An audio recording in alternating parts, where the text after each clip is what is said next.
एका ग्रामपंचायतीच्या सरपंचाला लाच घेताना रंगेहात पकडलं जातं. त्याच्यावर भ्रष्टाचार प्रतिबंधक कायद्याअंतर्गत गुन्हा दाखल होतो आणि तब्बल वर्षभरानंतर आता त्याची थेट सरपंच पदावरून हकालपट्टी करण्यात आली.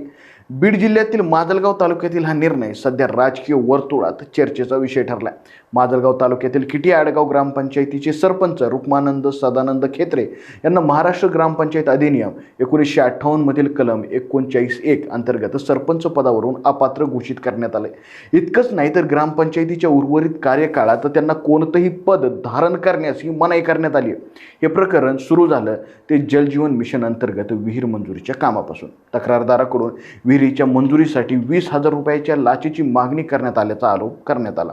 त्यानंतर 20 जून 2025 रोजी लाचलुचपत प्रतिबंधक विभागानं सापळा रचत सरपंचांना 20,000 रुपयांची लाच स्वीकारताना रंगेहात पकडलं. या प्रकरणी माजलगाव शहर पोलीस ठाण्यात भ्रष्टाचार प्रतिबंधक कायद्याअंतर्गत गुन्हा दाखल करण्यात आला. पदाचा गैरवापर आणि ग्रामपंचायतीच्या कारभारावर विपरीत परिणाम झाल्याचा आरोप झाल्यानं सरपंचांना पदावरून हटवण्याची शिफारस करण्यात आली. दरम्यान उपसरपंच गोविंद सुभेदारराव आगे यांनी या संदर्भात अपील दाखल केली. सुनावणी दरम्यान सरपंचाच्या वतीनं आरोप फेटाळण्यात आले.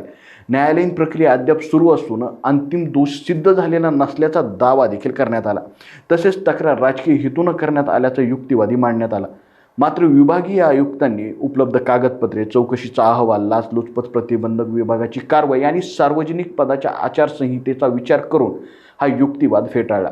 अखेर अपील मंजूर करत सरपंच रुक्मानंद खेत्रे यांना पदावरून अपात्र ठरवण्याचा आदेश मात्र कायम ठेवण्यात आला. या निर्णयामुळे माजलगाव तालुक्यात एकच खळबळ उडाली असून स्थानिक राजकारणात या प्रकरणाची सध्या जोरदार चर्चा रंगली आहे. अधिक अपडेटसाठी पाहत राहा लोकशा टीव्ही.